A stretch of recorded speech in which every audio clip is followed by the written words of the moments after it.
Mauricio Pochettino insisted financial fair play rules are not a concern for Chelsea as they look to bolster their squad this month. The club has spent over £1 billion over 3 transfer windows under Todd Boehly. Pochettino has admitted he wants new signings and says discussions with the owners have been positive. We have a conversation with the owners and with the sporting director yesterday and today. We are looking like all the team for options, for opportunities. But I am so happy because we have Broja, we have different players, Palmer, that can play in the striker position. I think everything is going well, and of course, normal conversation that we need to have, and if we decide something, we will announce as soon as possible. Is it true that you'll need to sell before you bring in because of financial fair play regulations? No, it's not like this. But look, too many rumors with different things that can go in around the clubs. But I think it's not what they translate to me. It's not necessary to sell if we want to buy some player. A few Chelsea fans have already got in touch, actually, using the hashtag transfer talk. Keep those coming in. But hearing the financial fair play situation there from Mauricio Pochettino, Sam, how will that what will the fans think of that? I think they'll be happy to hear it because obviously they'll be thinking the amount of money that's been spent on the players that have come in over the last few windows and, hearing potentially losing their captain and things like that. I think that probably puts their mind at rest, and then it puts them into another space where they can think that they could spend another 100 million to get another striker, because obviously he's mentioned the fact of, Jackson's going off to the African Cup of Nations and a need for a striker. But I personally think that in this current state, doesn't necessarily need to be a move to be forced for a striker, especially at the fact that when we look at the market, it's very unlikely for a top club or a striker that's in form to leave to come to Chelsea, and you disagree with me. Sam, come on, because I don't know how you can say in the previous part that Manchester United need to bring in the striker and that Chelsea don't need to bring in the striker. It's been evident what Chelsea's issues have been since Diego Costa left, for the last 6 years. It's putting the ball in the back of the net, and to win anything of significance in this country, you need to have a striker that can score goals and put the ball in the back of the net on a regular basis, but Chelsea can't do that. And so to not think that Chelsea need to go in for a striker, I think is foolhardy. I think what? that was aggressive. No, I'm just saying at this current stage, because when you look at the January transfer market, it's very unlikely for these top clubs to get rid of their main strikers. All of them want to achieve something, especially in Germany, in the top leagues, it's either Champions League football or they're pushing to win the title. And when you look at Chelsea's current state, you've got Broja, who scored on the weekend, someone that Pochettino believes in heavily and says that obviously he's come back from an injury and that he needs time to build up his body again and the confidence. And then you look at other players that are strikers. Washington, very young, a part of Chelsea's future. Fofana, who was on loan, who hasn't been able to really stake a claim at his other team, and now he's been linked with other teams. You can't just keep on bringing in players and expecting them all to be able to flourish in that side. You need to, show the belief, which Pochettino is doing with Broja, and saying, you know what, we back you to be a quality striker for this club, the same way you did with Jackson. And yes, you might not be the finished article, but that's where the other players come in, the Sterlings, Maduekes, the Mudriks as well, to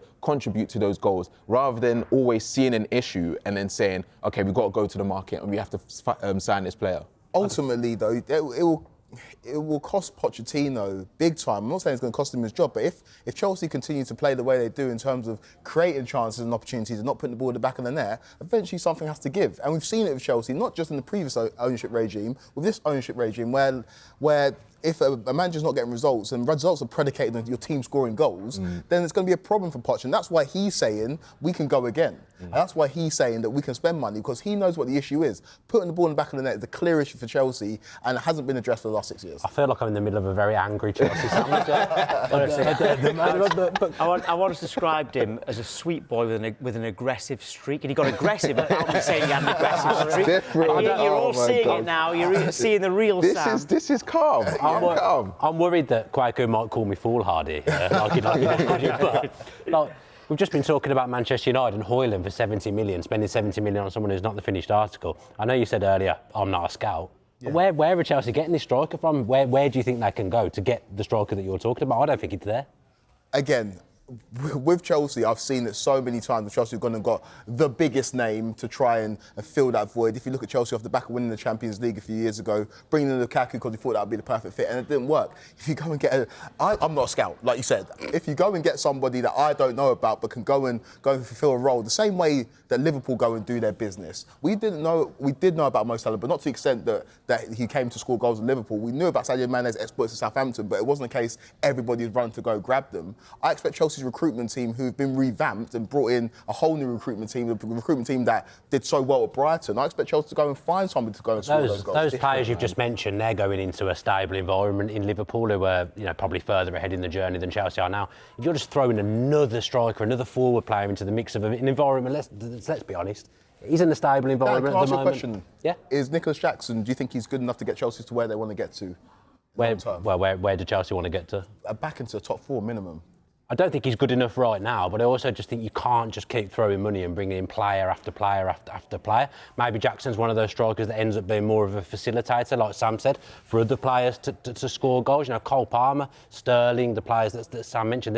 There's goals in that Chelsea team. And Kunku as well. You just can't, and Kunku's still not really at full fitness. I think he's probably Chelsea's main goal scorer. And that's the thing, when you look at the squad, you can say that there are goals in that squad, and yes, you've seen the list of how many chances are created in the Premier League, and Chelsea are up there. So it might be a confidence thing. It might just be a thing that these players, there's some injuries, there's not really been cohesion to a certain extent. But I think it will come, and I think if you keep on looking at every transfer window and expecting there to be that sign-in to change the destiny of your squad, it's just going to keep on going. There's players that have come in. We've talked about how much money Chelsea has spent, and I think you just need to look at a window and just be calm for once and go with the squad. A lot of the messages we're getting in from Chelsea fans are all mentioning Lautaro Martinez as being that striker, but you would imagine that would be more likely leave in January. Summer rather than January. Well, what about Conor Gallagher?